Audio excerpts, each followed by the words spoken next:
Hi, everyone. Welcome to another episode of TruthWorks. I'm your host, Jessica Neal, and I'm with my co host, Jeff Markowitz. Hi, Jeff. How are you today? Hello.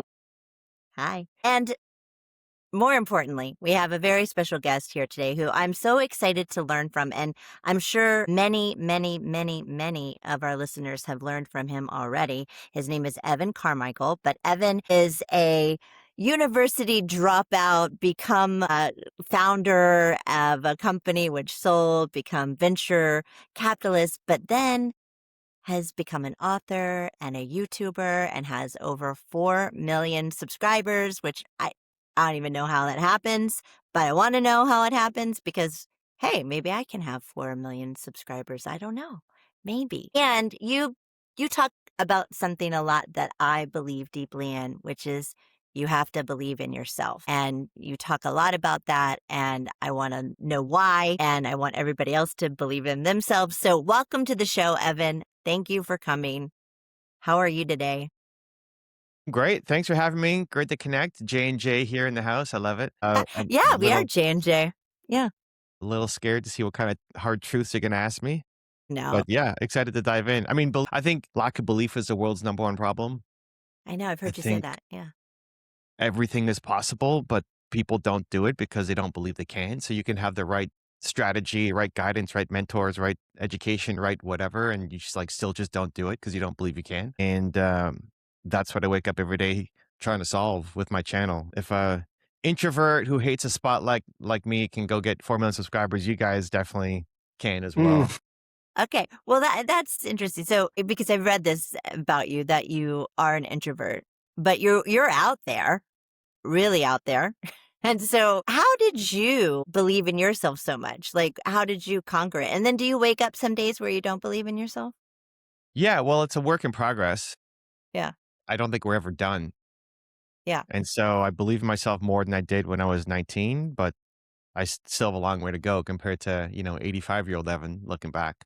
And Yeah. I think it's a constant work in progress. I used to one of the most common questions I get asked on podcasts is like, what would you tell your younger self?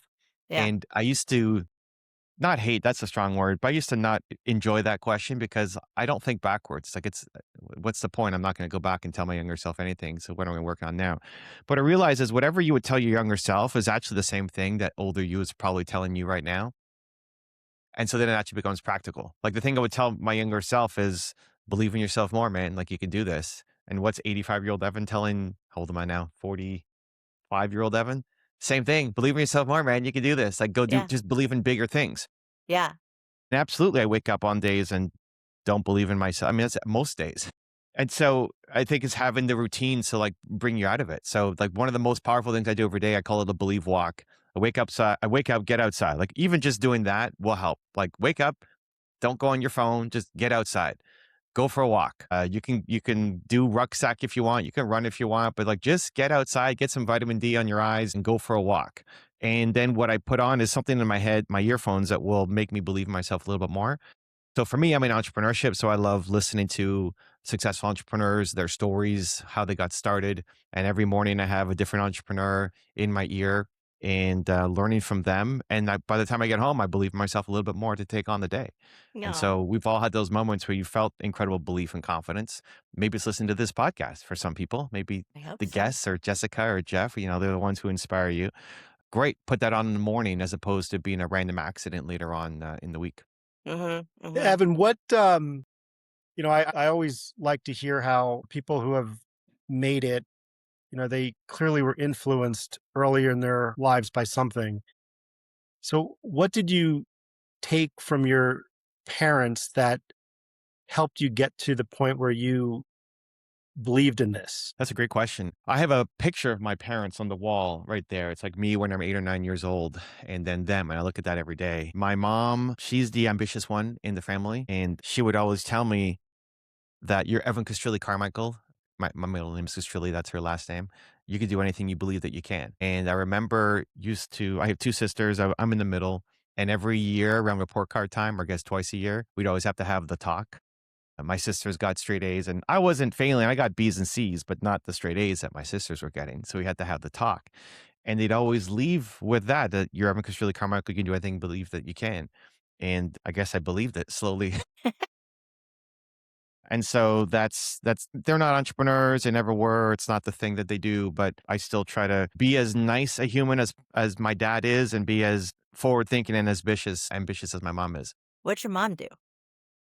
She was so I had a family newspaper I started when I was 8, and I went to interview. Family She was my first newspaper. family. Yeah, yeah. I just made my own newspaper for my family just Yeah. because. And my first interview was my mom, and I asked, "Hey, mom, why are you a lawyer?" And she corrected me to say, "I'm not a lawyer. I'm a constitutional lawyer." It's like, okay, I mean, I don't know what the difference. It's like Yeah. lawyers help kind of follow the laws and enforce the laws, and constitutional lawyers help create the laws. So welcome to my mom. So she was a constitutional lawyer. Then she became the chairman of the University of Toronto, and she was the first woman chairman. And then she had them drop the man from the chair, and so she just became the first chair of the University of Toronto. And so that tells you a little bit about my mom and like Your her. mom. She Yeah, sounds so awesome. she's the power woman, and I have two very powerful, motivated sisters as well. And so I was the lone boy in the family. And then my dad's just like the nicest human of all time. It's like it's really hard to meet a nicer person than my dad. And so I try as much as possible to take the best of both worlds and turn it into Evan Carmichael. Yeah. Um, it's amazing also, I think, at a young age when you have someone that believes in you. And like, it's like I believe in you versus like some kids and some grow up where they have people that are like, I don't think you can do that. Like, they're not like pushing them. And so I think that's important at an early age. And it's interesting because I have a 6-year-old and I try to tell him these things all the time, especially when he's like, I can't. I'm like, yeah, you can. You can do it. You know? Yeah, well, and that's also why YouTube is so powerful and the internet is so powerful because even Yeah. if you don't have people in your life who are cheering you on, you can get that through this podcast. Like people have never met you and they're inspired by what you guys create and share on a regular basis. And so, if you don't have the best family upbringing or you don't have connections, you don't know anybody, great, you can go online and find it. Even I still do it now in my morning believe walks, right? Yeah. I was listening to the story of Bugatti this morning on my walk and how like Enzo Ferrari was inspired by him. And so I never met Bugatti. I'm never going to. I never met Enzo. I'm never going to, but I can learn from their stories to help me believe in myself a little bit more. And I think if you're struggling to believe in yourself, one, that's normal. Like, welcome to being human. Everybody does. And you can borrow belief from other people, either the people close to you who might have an awesome message like that, or just people's stories that you look up to that you may never meet in your life, but you can be inspired by them and say, hey, what they did was inspiring, but it was also the fact that they believed in themselves to do it. And what it does is drop seeds of hope that, okay, if they can do that coming from where they came from, like maybe I can too. And often that's enough to just get us started down the path. And the hardest step is the first step once you start taking momentum. Like, I don't know how long you thought about making a podcast before you started the podcast. And now you're here. And now it's easier to keep going on the podcast versus that first step. Like, what do I do for the first episode? Yeah. Yes. You instill so much positivity. I'm curious, what's a tough day for you? I'm pretty emotionally regulated. So I don't have really tough days, but I also don't have really like amazing days. So I don't roller coaster that much. I think the toughest day of my life was when my dog died. Uh, That might sound same. really I rough. just had it. Awful. Yeah.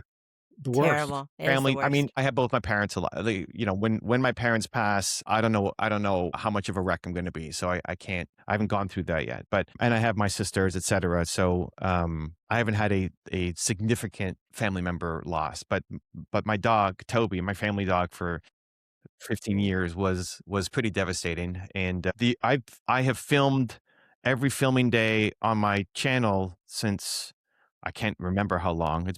I started in 2009, so we've had a lot of videos going up.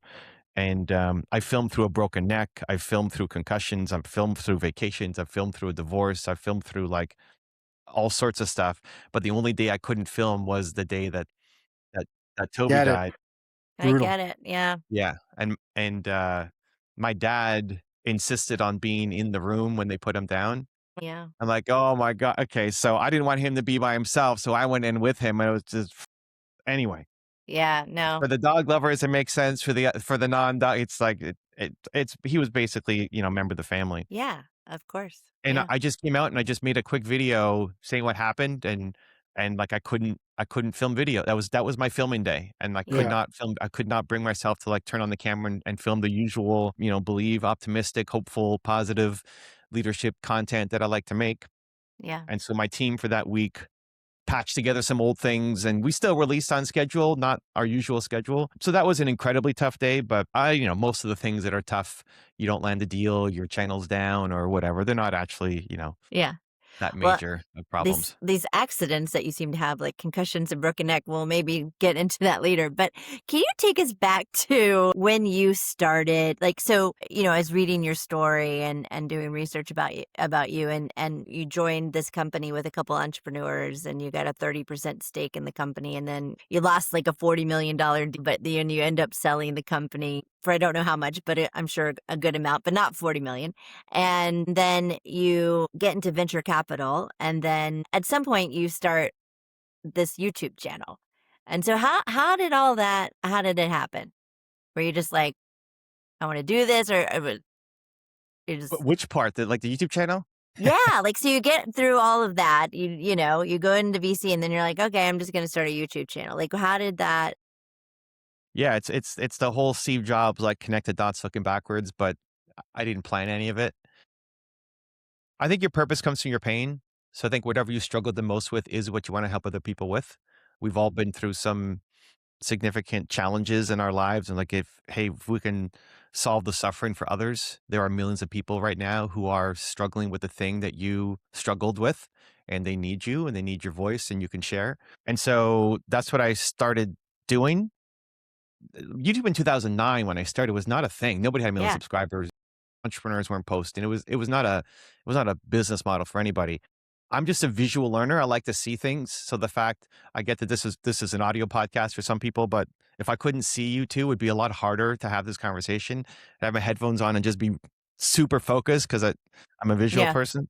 And at the time, YouTube was the only visual place to put content. And so I just started making videos, and I was not very effective at the beginning, introverted, shy, all those things. And I thought you had to be the loudmouth might be too strong a word, but the extrovert, the Kevin O'Learys and the Mark Cubans and the like in your face kind of leaders. I didn't see any people like me out there doing stuff. So I thought, you know what, I'll make content for people like me, and maybe somebody will like it.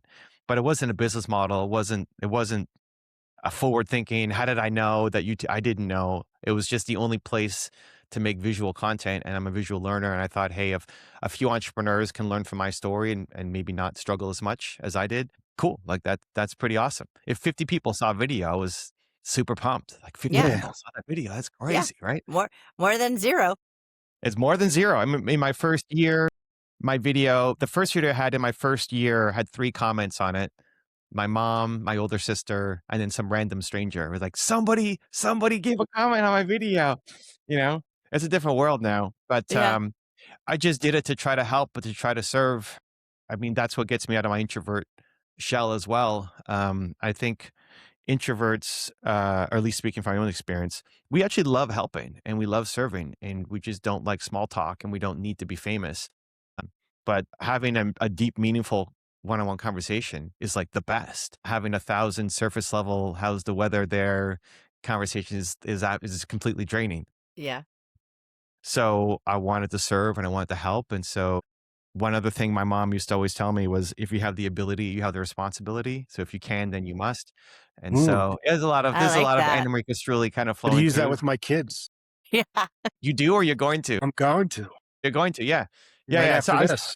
I said it really quickly, but I mean, it's actually a very deeply emotional thing for me. It's like, if you have the ability, you have the responsibility. If you can, then you must. And so we often think that we don't have a lot of gifts to share. Like nobody cares about your story, and like, why would somebody watch my video? And why, like, does the world need another podcast on whatever? I'm like, yes. Yes, because you've been through stuff, and people need to know that. And you're going to say it in a way that whoever Mel Robbins isn't going to say, and Tony Robbins isn't going to say. Like, your background and story and character means a lot, and somebody is going to watch that and they're going to completely change their life. You know, like It's you have what? so funny you mentioned that because Jessica knows this. I stepped away from day-to-day work in October, and have some parental stuff that I need to tend to, but really just wanted to advise and do not much of anything. But you very quickly realize you need a purpose. I mean, Jessica's writing a book. I started actually writing a book for my own consumption, not for anybody else's consumption. And as I'm writing it, it's like, nobody's going to care about this. Maybe my family will or my kids will, but nobody. Care, Jeff. I'll care. But it's interesting that, that what Evan just said, that you could think that, but maybe it's not true. Well, our brains are constantly trying to sabotage us. I don't know why, but they tell you lies all the time. They're like, it's like, you can't, you can't, you can't. But to Evan's point, yeah, you can. Yeah. And if you do, it might be really amazing and really great. I don't know. I feel like so my mom didn't say something as eloquent as your mother said to you, but whenever I would say I can't, my mom would say can't, never could. And I grew up in Kentucky, so it was like can't, never could. But that's like, if you can't, you never will. That was the point of it. So it was like, yeah, you can go do it. Yeah, I think your brain is designed to keep you safe. Yeah. Right? I don't know that it actually sabotages you, but like it's designed to keep you safe. And social dynamics are important. Like if you were the weird one in a group of cavemen and you got kicked out of the tribe, like you don't have You're fire, gonna you don't have die. food. Yeah, exactly. You die, Yeah. right? Yeah. The world has evolved, but our brains haven't much. And the thing that makes you weird and different is the thing that people will end up loving you for now, in this era. And as long as the intent is positive and to help and good, um, I try to, I say that great ideas flow through me. And so, like, great ideas are coming to you. And so you have a responsibility to take that idea and do something with it. As long as you're in a positive state, like the ideas that come to you when you're feeling energetic and bold and you're around awesome people, and it's like, I'm going to do blank, like that energy, we're not living in it daily, but when it comes and we've all felt it, like I think you have a responsibility to then do something with that idea that comes to you. And we often sit on those great ideas and we act impulsively on the stupid ideas, right? Like somebody cuts you off in traffic, right? You gotta catch up just to see who this person is, this person who cut you off, right? Yeah. There's like this impulse on the negative. Okay, so like breathe on those, and the ones that are positive, like lean in faster and harder on Right. it, because people need you. And I think as long as I default to service, because you won't, at least for me, I won't do enough for myself. But Mm. if I can feel like, hey, if this is going to impact one person and call the service, then you'll find more strength than you had otherwise to then go and do the thing, right? The book, make the video, create a podcast, whatever the thing is. And once you get a taste of service, it's like that's the good kind of addiction. It's like people are watching this podcast. It's not where you want to be. It's never where you want it to be, right? Like you're never you're never where you want to be. Cool. And we can be really grateful for like what we've done and recognize that people do need this and like this, and we have responsibility to get up and do more tomorrow.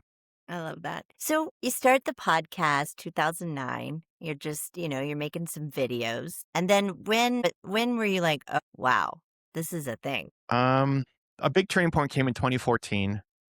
So 5 years in. I forget how many subscribers I had. I have it on my website. Couple thousand subscribers. It's not a big deal. Mm. If you're making videos for 5 years and you have a couple thousand subscribers, you kind of feel like what are you doing?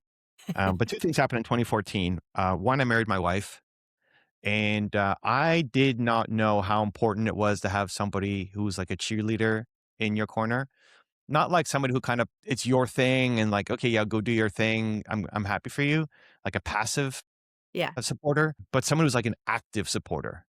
So on a relationship spectrum, you've got like active negative, they're like actively against what you're doing. Then passive negative, those are the worst because it's like oh, you're gonna do that. Okay, right? It's like Yeah. passive negative is the worst.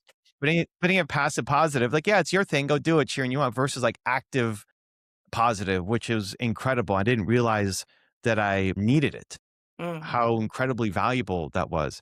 And you may not pick your parents and pick your family, but you can pick who you marry, hopefully, most of the world at least. Yeah. And that's incredibly powerful to make sure you pick the right person. So 2014, I married Nina, and then I also asked for help. And one of my biggest struggles is asking for help. I think for a lot of people, we don't ask for help enough.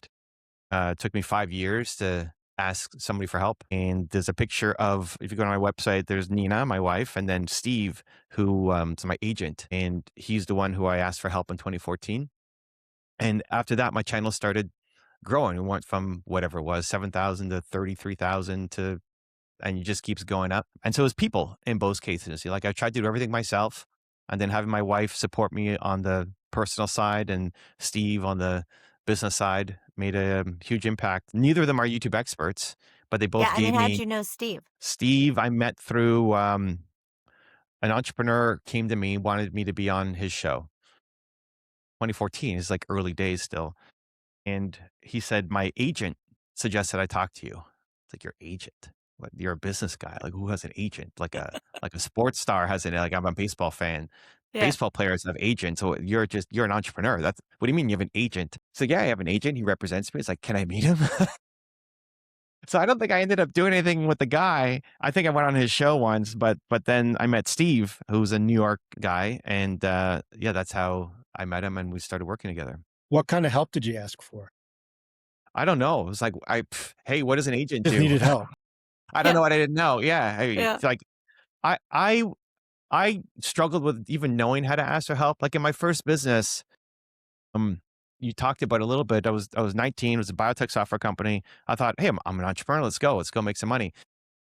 My first move was I went to the bank and said, okay, I'm here, ready to go. How can you help? And they're like, do you need a loan? What do you It's like, need? "Oh, I don't know. Do I need a loan? You tell me. You guys help entrepreneurs, right? I see all the ads everywhere that you help small business, right? Like, what do I need to do?" It's like, "Well, like we can give you a loan, but how long have your business been around?" Like, "We just started it. What are you talking about?"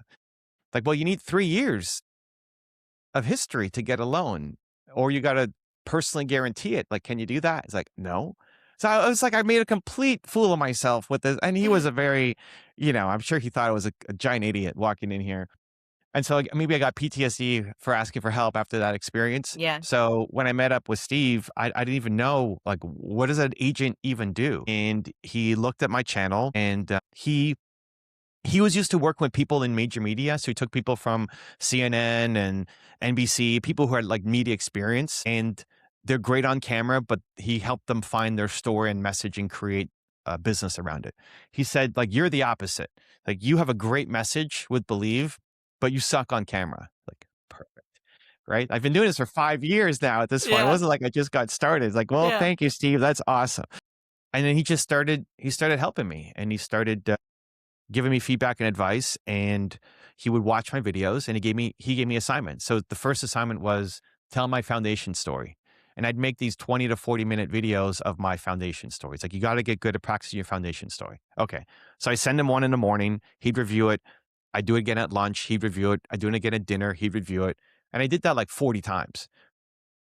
And they were like 20 to 40 minutes. These were not little tiny little videos. And I slowly got better. And it came to the point where uh, I started being used as the best practice in the agency for the other clients to say, Oof. hey, go look at what Evan's doing. Because they were making one video a month or a week and like struggling to get one a week. And I'm doing like 3 long form a day. And so I was the worst one coming in, but just effort. I didn't even know any better. I didn't know, like, he gave me feedback. I do it again. Why not do it? Yeah. Like, my favorite thing is, why not right now? Right. Mm. Next week is like next year. What are we waiting Yeah. for? Like, how about Right. right now? So he was really helpful in making me better on camera. And he's the one who we fought a lot and fought. I don't fight much. I'm a Canadian, so we don't actually have that big fights. But Yeah, you guys are so as nice. much as a Canadian can fight on, he would say you have to get famous. You got to be famous. Heaven's like, I have zero interest in being famous. Like, I hate the spotlight. I don't want to be famous, Steve. And for a couple years, we fought on that until he said it in a way, and more likely I just matured to be able to hear him probably, where he said, hey, the more people know you, the more people hear the message. It's like, okay. So it's, again, you put it to service, I'll do more. If it's just about me, I don't care as much. Right. And so that's when I started really turning it up on, okay, me being the brand and me sharing more of my story. I would never come on this show. I was like, what do you want to talk to me for? Yeah. Go interview whoever. Like, I Yeah. can give you a list of 100 people who should share their story more than me. Who cares about my story? I do. But in telling the story, realize, oh, that's actually inspiring. It's not about me. It's about the Yeah. people that can hopefully learn from the journey. Yeah. Can I ask you about entrepreneurs? Yeah. Great. No, you can't. No, that's the one question you can't ask. Yeah, exactly. No, we don't talk entrepreneurs. Yeah. So Jessica and I have both worked with entrepreneurs a lot. I worked with them for many years at Greylock, and then I went to Google and worked for Sundar. So I got to see really small and really big.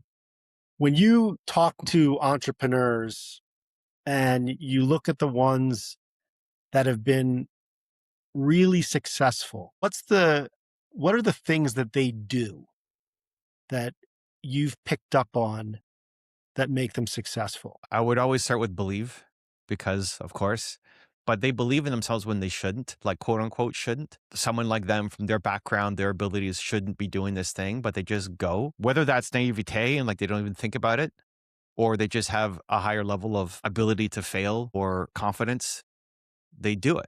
We just had we do a YouTube mastermind and we meet 4 times a year in person. We had a member come out. We just finished it last weekend and he closed a $13 million deal from his YouTube channel and is getting 2,200 leads a month from his channel. And when he started with us, he was just getting started. He had like 100 subscribers or something. Now it's like the number one way he's generating business. But the thing that he does that other people don't do, he immediately takes action. Mm. He doesn't second guess. He doesn't, yeah, but he doesn't delay. He just does it. So on day one, even at this event, we were showing a new thumbnail style. Like, here's a new, and I geek out over all YouTube things. That might be a whole other podcast if you guys want. But Sure. what's our thumbnail going to be, right? It's like your book cover. It really matters. And we found a new way that's working really well. That night, he launches 20 new thumbnails in the new style. Like, other people are taking notes, and he's in a group of other ambitious people who are also action takers, but he's just like the ultra ambitious action taker. He just does it. And most of the time we find ways to stop the flow. And so all the successful people that I've profiled, they are immediate action takers. It may not work out, but I'd rather know that it's not going to work out faster than sitting on the idea of doing this forever. Yeah, before fail we actually do fast. anything. Yeah. Yeah, I mean, it's funny because I think a lot of the great ones that I've worked with as well are that. I mean, and I worked with Reed, who I think is one of the greatest entrepreneurs ever, and he would immediately do stuff. Like if we decided to do something, he walked out of the meeting and did it. No questions asked, changed, done. It could be a behavior thing, it could be just a thing we're going to say to the company, but it was done immediately. It's very interesting. Yeah, Decision making and action. and they also, to Evan's earlier point, they ask for help. Mm-hmm. They know they don't have, like Dylan Field at Figma. It's a Greylock investment. Dylan was, I think, 19 when he started Figma. I mean, what did he know about being a public company CEO? He asked for help. Yeah. And I think a lot of entrepreneurs do that. The good ones. Yeah. I mean, think back to even Steve Jobs calling up, was it Hewlett? Hewlett or Packard? I think it was Hewlett in the phone book Yeah. and said, hey, I'm trying to build a something. Can you help?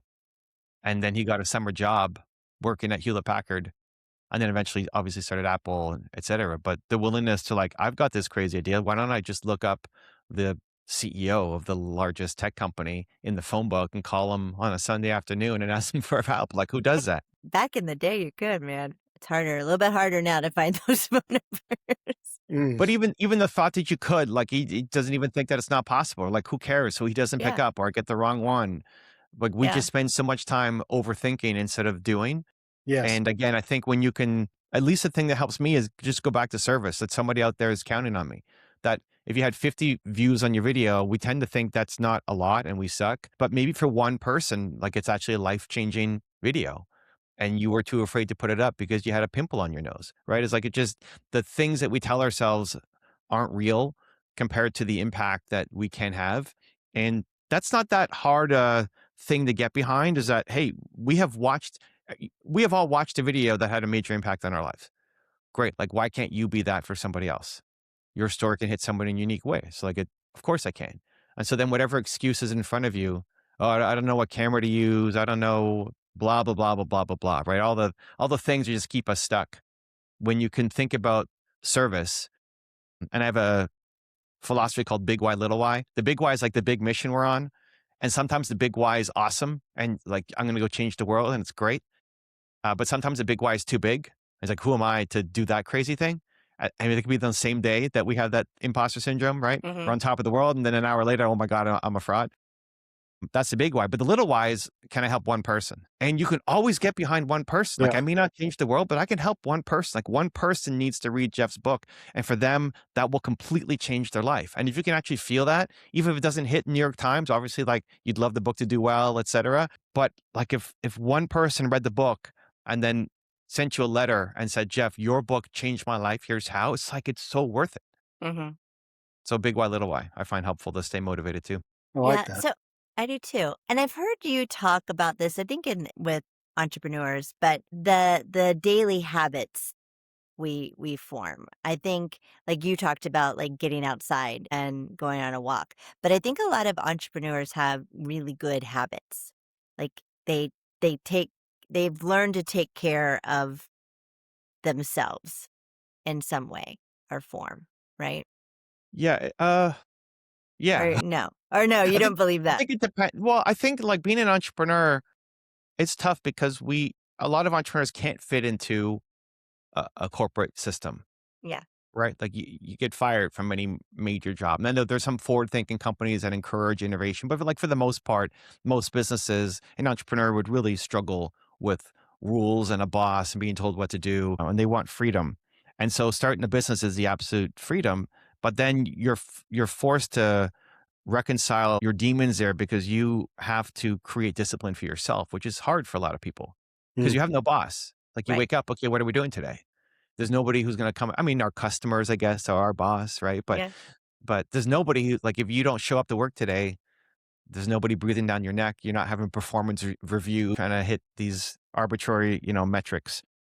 And so a lot of people like deeply struggle with a schedule because you're talking to people who crave absolute freedom and hate schedules, but then they are forced to put some level of discipline into their daily activities. So it's like finding the right balance for each person to make that happen. And my preferred balance is to have different tasks for different days. And so I do completely different things on different days. So we're talking on a Thursday. I don't know when this show actually gets released, but Thursday is my public facing day. So all I do is interviews and podcasts in my own community, and I'm on camera for most of Thursdays. And I always get anxiety at the start of every Thursday because I'm introverted. I don't want to do any of this stuff, right? Right. My Yeah. morning Evan is like, I don't want to do this. Yeah. I don't want to. Um, Oh my I'm God, I sorry, don't want to. Evan. I'm sorry, No, but you're we good. I don't appreciate want to it. disappoint. It's more disappointment. It's like I don't want to let you down. I don't want to let your audience down and your show down. I don't want to be a crappy guest for you guys. And it gives me anxiety in the morning. So I always start with my own community. I do training inside my community Thursday mornings for my clients. And then after that, like you guys get the energy from all the other shows I've already. Like it's easy to stay in flow when you're in flow. Right. It's hard for me to get into it. So task switching is a real thing, but it's especially hard for me to jump between things. And so the answer for me, at least, is just chunk everything on one day. So Yeah. Thursday is my public facing day. Friday is my CEO day. Monday is my team mentoring day. Tuesday is my YouTube day. Wednesday is my project day. Saturday is my family fun day, and Sunday is my family admin day. And it's like just so much easier to stay focused because I know what I'm doing on each day, and my team knows what I'm doing on each day. So I'm not getting messages like, Evan, how do we deal with blank? Because I know Thursday I'm talking to you guys and I'm doing shows. Right. I And What's like your so that. that favorite has Chunking. really day? helped. Yeah. The day, today. I Right thought it'd be now. your worst day. Yeah. Yeah. Yeah. Well, it's all maybe also today. I don't know. I don't think about it worse day, but I always love. Like today, I love today because Yeah. I get to meet new friends. I get to go on a show. This is fun. This is awesome. Like tomorrow's my CEO day. Like I don't want to sit. I don't want to sit and do CEO work. I want to do more. Yeah. I want to talk What to does CEO day mean? What does that look like? I was curious.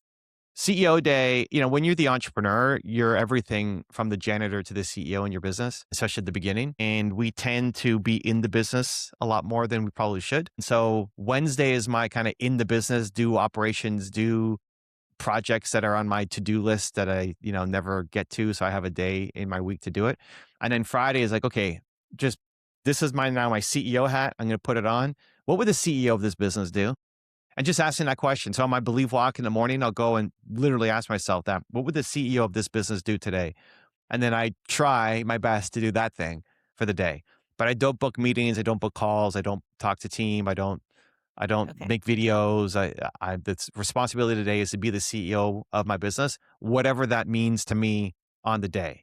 So it's Okay. just more thought exercise. I used to do CEO hour. So for an hour, I'm going to be CEO of my business. What would I do differently? And I got some great results for that. That then I turned it into a full day. Uh-huh. What's the would say biggest successful CEO day you've had? Like what happened on that day? Wow, that's probably a great question. I'm so bad in looking backwards. I don't I know look backwards we at already all. I shouldn't have asked you to go backwards. You already No, no, said you're it's not good fine. at It's it. great. Highlight moments, I always put the lens of family and my wife and adventures more than business. So, but like in terms of CEO, probably making some tough calls on direction. One of the things I have a hard time is like letting go of things I've said yes to, letting go of responsibilities that I've outgrown. And I stay in something, in some cases, for like years longer than I should because I don't want to disappoint people that I committed to, but like it just doesn't serve me anymore.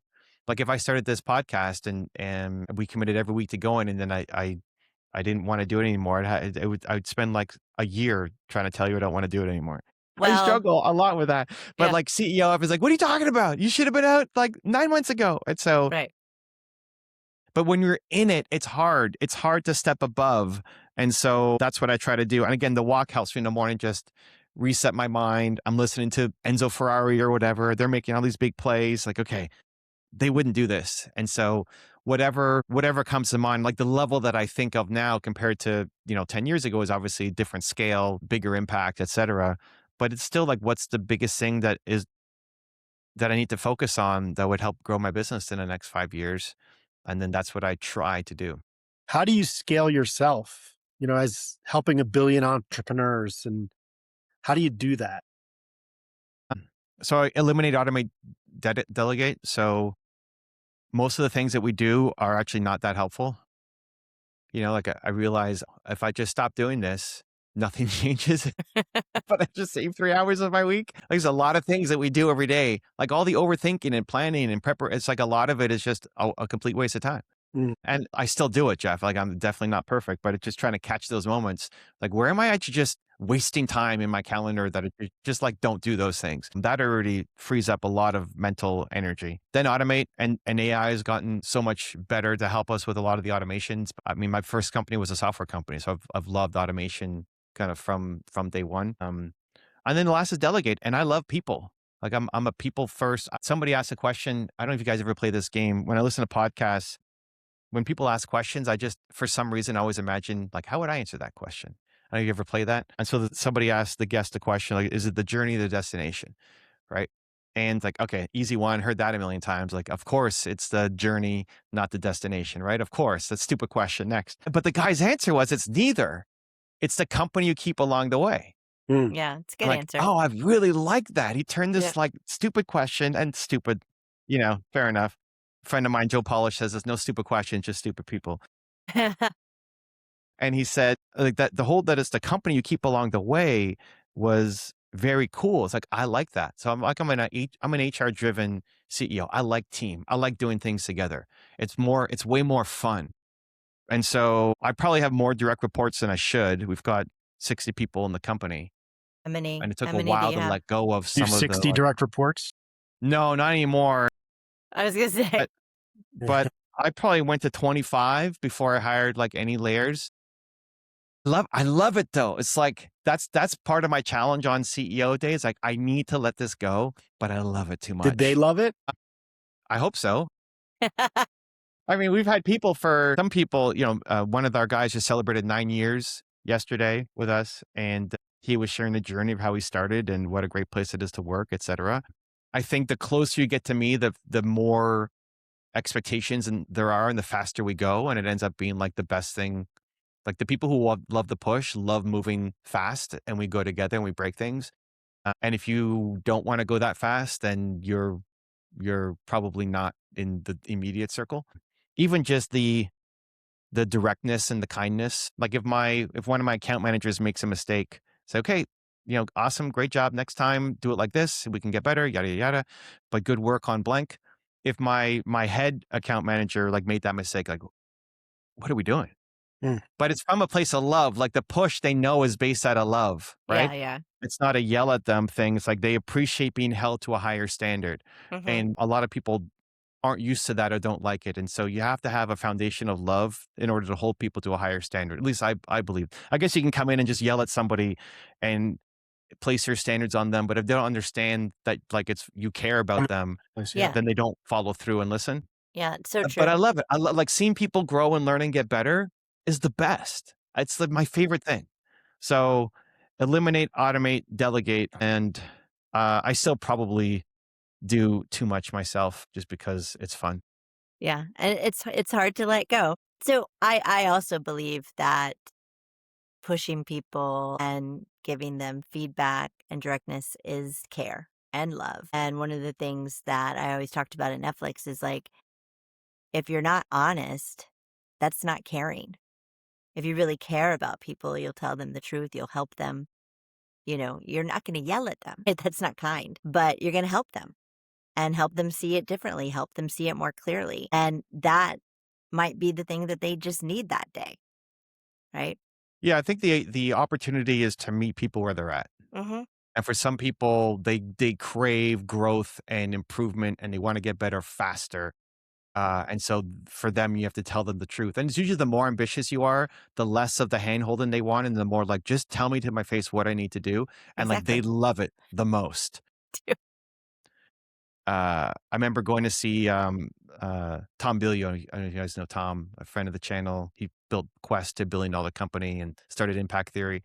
And the first time I met him, I was doing a YouTube breakdown for him. And I told him that his intros sucked. And I showed him in the data, like, see, everybody's falling off. Like, your intros really suck. You got to fix it. He's like, I love this guy. Like, because nobody tells him that he sucks, right? But it's like in a loving, it's not like you suck. It's just your intros suck. Fix it. He's like, Right. this is great, right? Like the more of an achiever you are, the more you just crave the actual truth because nobody tells you the truth because Mm-hmm. they're kind of tap dancing around the truth. But some people just need a hug. Like they're Mm-hmm. so buried in their life that they Yeah. can't even hear a growth message. Like when my dog died, and we talked about at the beginning, you couldn't push me for anything. I couldn't even make a video. Like all I needed was a hug. And it might even be the same person that one week needs a hug and the next week needs like a massive push forward, right? So I think it's just meeting people where they're at. Because if you push the person who needs a hug, they hate you. And if you hug the person who needs a push, they hate you too. That's true. That's true. I have a not serious question. Great. Okay. You have the same uniform on all the time. In all my research, I'm trying to find, videos of you and research you and listen to you, and you have this yellow triangle sweatshirt on. So is this like a uniform or is this like a Steve Jobs thing? What that you So just don't first want off, it's gold. It's not is it yellow. right? Okay. We Okay, correct. we have a joke internally that at first time it's a warning and then it's a fireable offense to call it yellow instead of gold. I've never Okay. actually fired anybody, but Jessica. it's a fun thing. Yeah, I know. Okay, gold. I will never make that mistake Yeah, yeah. again. Even if it is very clearly yellow, It's gold. it's gold. Yeah, It's Okay. gold. It's gold. So Got it's it. gold. Gold and black. Yeah. If you go way back, way back, it was blue and white. It was always the airplane. It's always a paper airplane. Like the logo's Okay. been a paper airplane. It's evolved a little bit over the years, but it's always been a paper airplane. And the paper airplane, I think represents entrepreneurship. Oh, one, we want to be somewhere else. Like the entrepreneurs are never happy standing still. You always want to fly somewhere else. But it's a paper airplane because we don't have the money to buy a fancy jet, right? So we don't have venture capital. I mean, some do obviously, but for the most part, entrepreneurs it's a paper airplane. And you're flying and you're crashing and you're getting all torn up. And then on the videos, if you watch carefully, you'll hear the paper airplane breaks a sound barrier. So it's like a boom comes across the screen. And the idea that like a paper airplane could break the sound barrier is entrepreneurship. To me, it's like you shouldn't be able to do this, and yet here you are doing it. Right. And so, yeah, that's the origins of the logo. And then having it as something easy to wear every day. I don't have to think about it, and just branding. People come to expect it. It's funny. Yeah. I have So if 3 you didn't hoodies. wear it, like, people would be like, You "What know, people, happened?" yeah. Yeah. You People, wear it everywhere? I wear it everywhere. Yeah, I like almost everywhere. You like black tie events, I'll have slacks on, but I'll still have. Well, like they invited me to present some awards, so that's what they get. Yeah. Dinner with Fair your enough. family? Uh, my closet is this. If I I was don't, gonna I have, ask how many you have. 40, 50. I've got, Yeah. yeah, I've got a lot. But I have 3 hoodies that are not. I have 3 Spider hoodies. I don't know if you know Spider. It's an athletic Yeah. brand. Yeah. Super comfortable Ski brand. hoodies. I love them. So if I'm either working out or I want to go incognito, because I'll also get stopped every now and then if I'm walking down the street. I have this on. People recognize the channel or whatever. So if I want to go quiet mode and just not get stopped, I'll have my Spider hoodie on. And sometimes I've made a video for my Instagram or whatever, and it's like, "What are you wearing? I've never seen you wear a different." It's like I'm not allowed to wear a Yeah. gray hoodie, but it's more just, I guess, part branding and part convenience. I don't think about it. One less decision to make every day, and good branding that people recognize, and I can focus Yeah. on making My content. head of production, who you saw earlier, he wears a black hat and a black shirt, and I'm pretty sure black pants It's easy. every day. That's just what he wears every day. But I have to change. I like to think about what I'm gonna wear. I don't know. Yeah, Part of I guess I just don't care. It's like I think Yeah. back, so for food, for example, my wife loves food. For me, food is just like, I like it, I appreciate it, but it's sustenance. Like in university, I just make a giant pot of pasta and eat it for the week. I'm good. I do not want to spend an hour making food. So whatever is the easiest thing to do, but also I care about branding and design, and Yeah. so two birds with one stone. Yeah. I In love terms of it. the outfit or uniform. I love Can it. you see the mannequin behind me here? No. No. Maybe it's cut off because we're doing a three-way, Yeah. but there's a mannequin. So I used to always think this is part of like belief. Um, I love cartoons growing up, Batman and Superman and Spider-Man and all those guys. But when you go into Batman's underground base, and when he's Bruce Wayne, he takes off his bat suit and puts it on a mannequin. And then when Yeah. he's going to Yeah. go to fight, he puts on his bat suit and goes off and fights. And so I'm like, I want a mannequin. And so I got a mannequin, and it's wearing the Believe But it's not one of the outfit. creepy it's not one of the creepy mannequins, right? What's a creepy I mannequin? don't know what a creepy mannequin is. Like I don't know, the ones that you see in the store that actually kinda look like people, but they're older. Well, there's no head on it. That's It's good. it's just it's like a fitting mannequin that I got it from a dressmaker who she was using it to like put on dresses. But I guess she had, because that's a man's outfit. So I guess she also was doing suits. I don't think they have Yeah, those in department stores anymore. Yeah, I don't think they do, but every time I hear the word it mannequin, that's what I think of.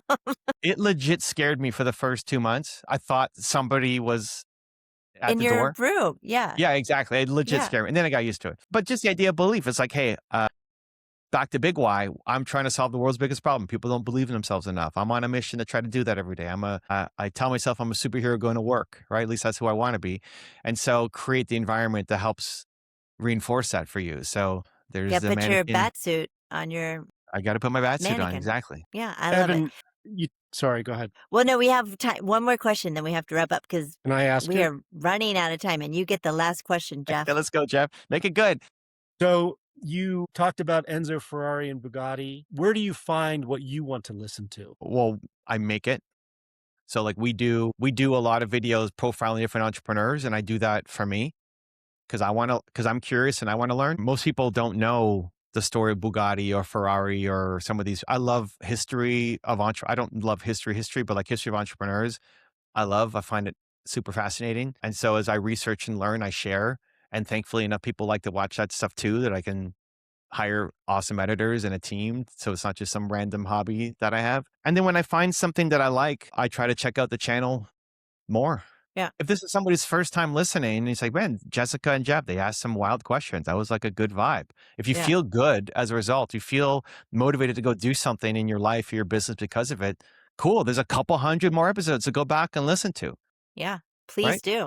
So that's how I think. If I listen to one episode of something from some other creator that I really like, oh man, she asks great questions. Yeah. Then I try to see what else has she done, and maybe that was just some random one-off thing, or maybe she's actually got like years of a library that I can go and consume. But I think the most important part is that you're curating it, because most people wake up and they just go to their phones before you even got out of bed, and you're like scrolling through whatever, right? Stuff that just hits you, as opposed to I have a Believe Walk playlist that then that's what I load and I get out of the house listening to that. So if there's ever been a piece of content that gets you all fired up, motivated, ready to go do something more bold in your life, cool. Now curate that in the sources and make that part of your daily routine. It'll change your life. I love it. Love it. Okay. So listen, well, I didn't lie, but it is a question. So that wasn't really the last question. But we always ask our guests to leave our listeners with something inspirational, some advice, like a little nugget for them to take away. So what will you gift them with today in terms of a little inspirational, little advice? I just say believe that someone out there needs you to stand up and play bigger. And whether that's start your podcast or Jeff's going to write his book or whatever the thing is, that you don't have to believe you could change the world, but you can believe that somebody else out there needs you. You're built to serve. And so playing small isn't a good enough reason anymore. It's time to go. Yeah, I love that. And Evan, we need you. So thank you so much for coming on the show. And I'm Thanks, Evan. so glad that you're doing what you're doing and keep inspiring us. Thank you. Thanks, guys.